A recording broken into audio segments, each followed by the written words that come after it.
Hey, good morning from beautiful Audrain County, Missouri.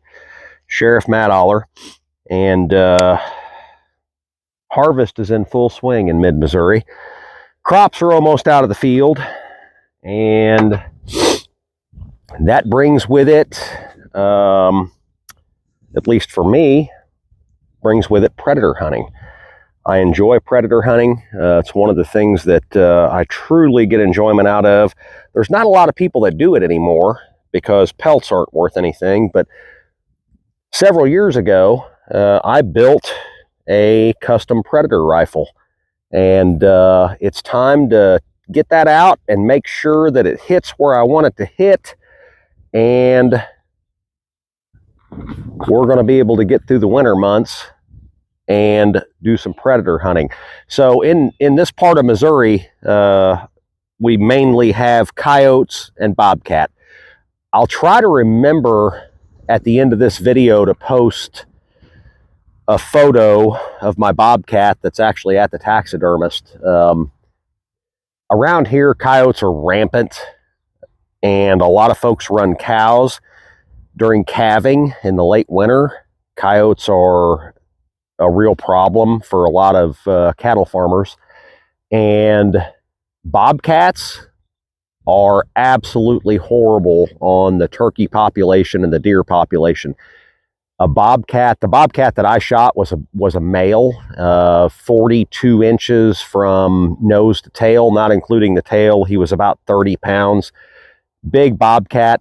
A cat that size would absolutely take down a deer fawn every time it got hungry and decimate young turkey population. So there's not a lot of people that predator hunt anymore here in this part of the state. Well, anywhere for that fact, because pelts aren't worth anything.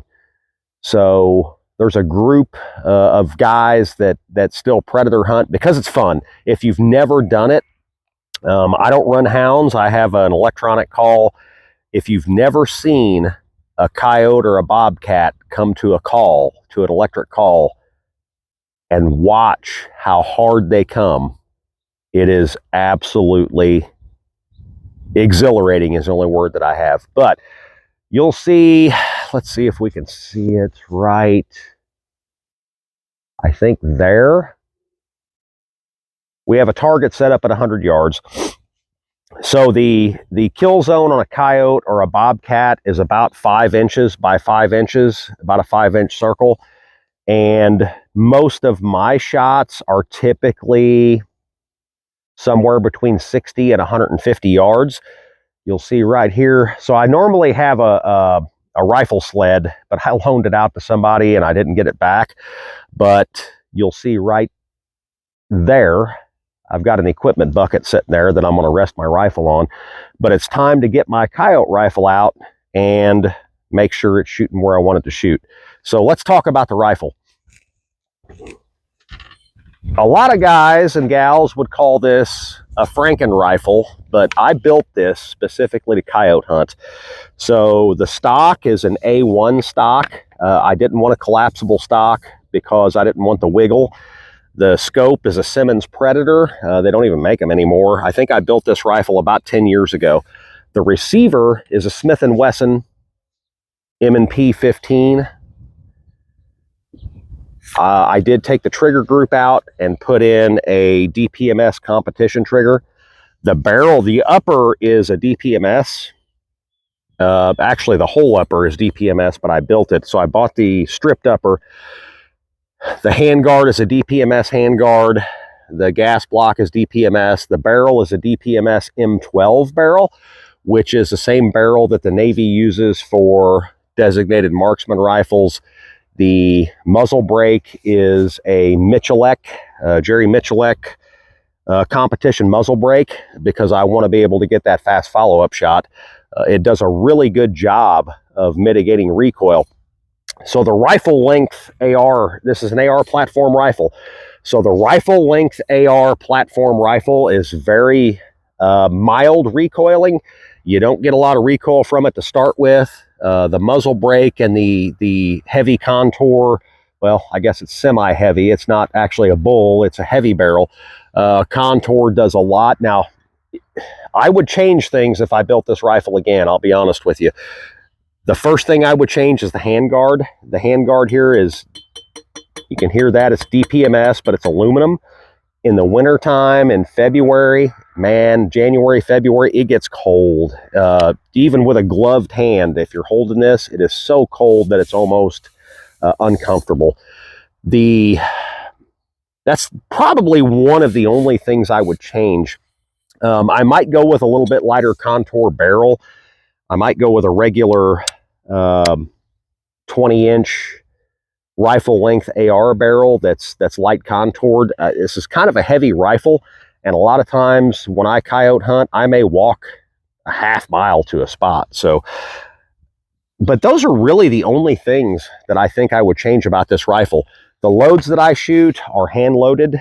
This barrel is a 1-in-8 twist, so you could run a little bit heavier bullet. I still run a 55 grain bullet because they shoot them very well.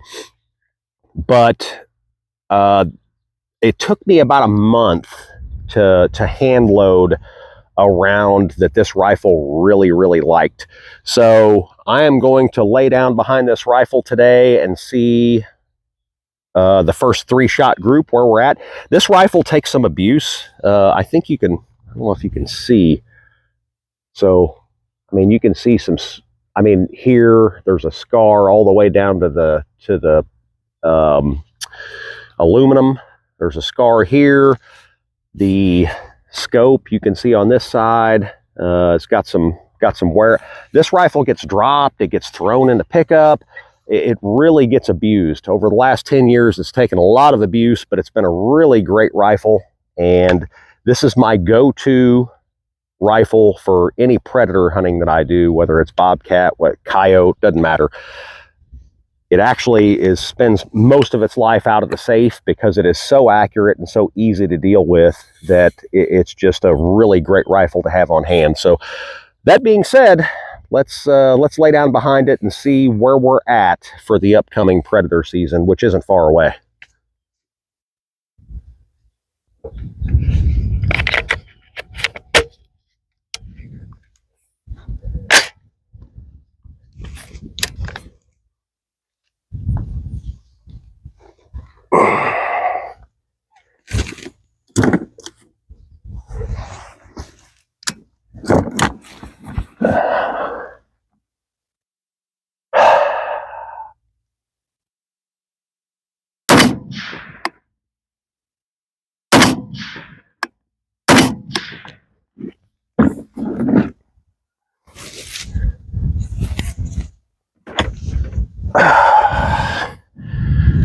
Boy, since back surgery, getting up and down is a little bit difficult and different.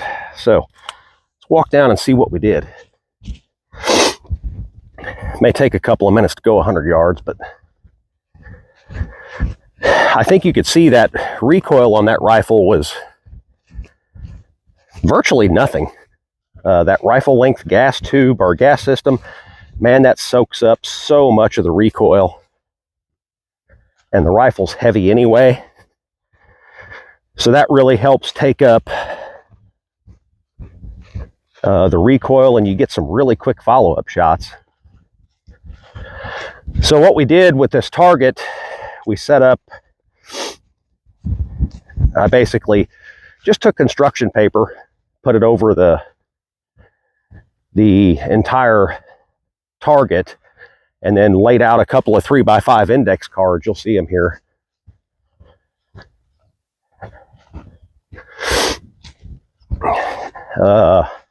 To make about a 5x5 square. So if I took my time and really slowed down and probably had an aiming point, but you can see there that that is good enough to shoot a coyote or a bobcat at 100 yards. And of course, if you go out 200 yards, that'll open up twice, but a lot of times you have a little bit of time to get a pretty good bead on whatever's coming, because a lot of times when they figure out that there's not an animal out there, they kind of stop and look around and go, where's that noise coming from? So you get a couple of seconds to really put a good bead on them, but that is absolutely acceptable for a 100-yard Predator rifle. So I'm going to put the camera back in the tripod and slow down a little bit and take 3 more shots and see if I can tighten that up a little bit. That was 3 quick shots, the first 3 shots of the year out of that rifle. See if we can do a little better.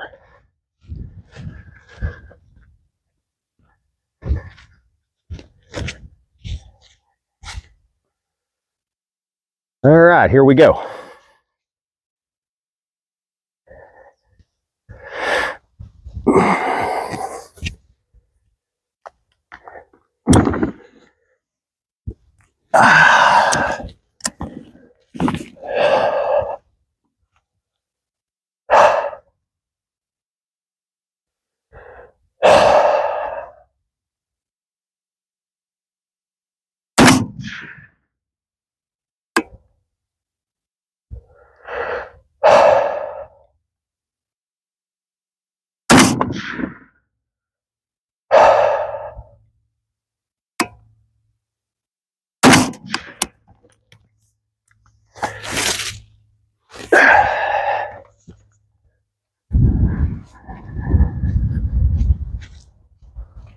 All right, let's go down and see where we're at now.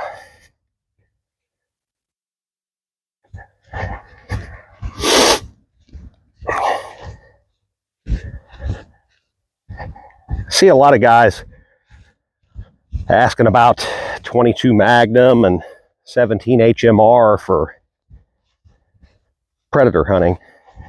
And while I've used them, I don't think they're the best.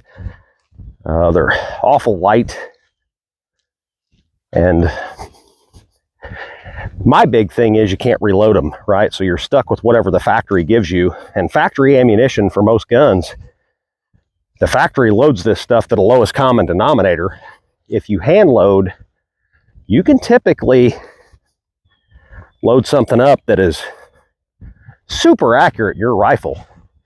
You just have to be able to take the time to do it.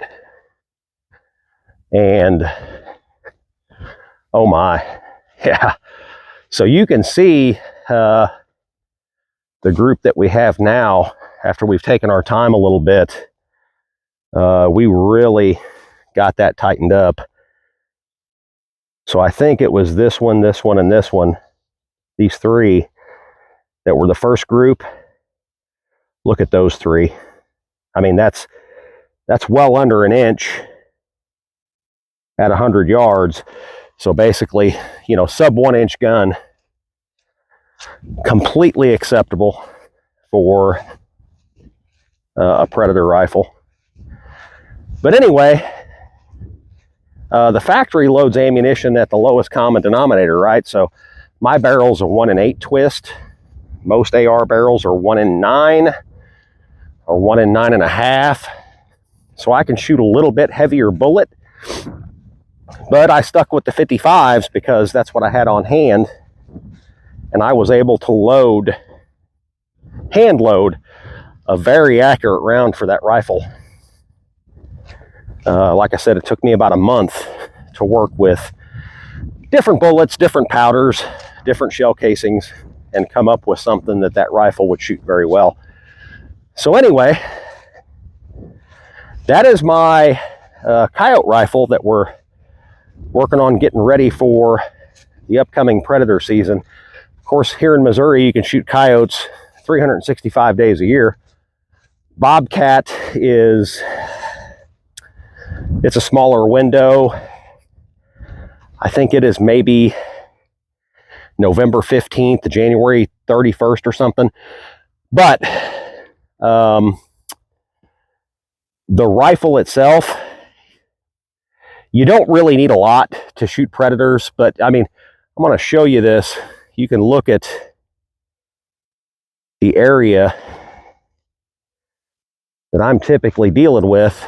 From here to that tree line right there is about 350 yards. So I do have a 243 that I've custom loaded some ammunition for, but I typically don't use it too much because I try to stay in places where my shots will be a little shorter. But the longest shot that I've actually shot and took a coyote with this rifle is about 290 yards on a really calm day with a coyote that was standing still looking at my call. And he stood there for a long time. So, I mean, for a custom built Franken rifle, I think when I bought that M&P 15 10 years ago, it was, I don't know, sub $600. It was a $500 and some odd rifle. I think I gave 100 and, man, there was a guy that had bought a bunch of them M12 barrels. I think I gave $150 for the barrel. I've got less than $1,000 in that rifle, including the glass. And short of last year, because my back, I had back surgery in June. My back started getting messed up about December or January. I didn't coyote hunt at all last year, predator hunt, and I love to predator hunt. But when I built that rifle, I've probably got $800 in it. And it has been the best rifle I think that I've ever owned, as far as accuracy, as far as versatility, as far as durability. I mean, it gets beat on something horrible. A coyote rifle or any hunting rifle that anybody actually hunts with, everybody's got a Safe Queen. That's not a Safe Queen. That bounces around in the floorboard of my pickup from probably November till March or April. I don't even take it in the house. Well, shouldn't say that, I guess. My vehicles are always locked, but it bounces around in the floorboard of my pickup. Stuff gets thrown on top of it, and it just keeps on running, and it's as accurate as the day it was built. So anyway, just wanted to give you a little glimpse into what I predator hunt with. So if you know anybody that predator hunts, a lot, I hunt with guys that hunt with Browning X bolts, A bolts, really, really nice rifles. But to me, a predator rifle is something that's going to get abused, because you throw them in the truck, you drag them for a mile or two, and you're sitting in brush, and it's just not something I want to spend thousands of dollars on a really nice wood stocked rifle just to tear up. So anyway, I hope you found this helpful. I hope you found it interesting. Don't forget to like and subscribe. Sheriff Matt Allard, Audrain County, Missouri. Have a great day.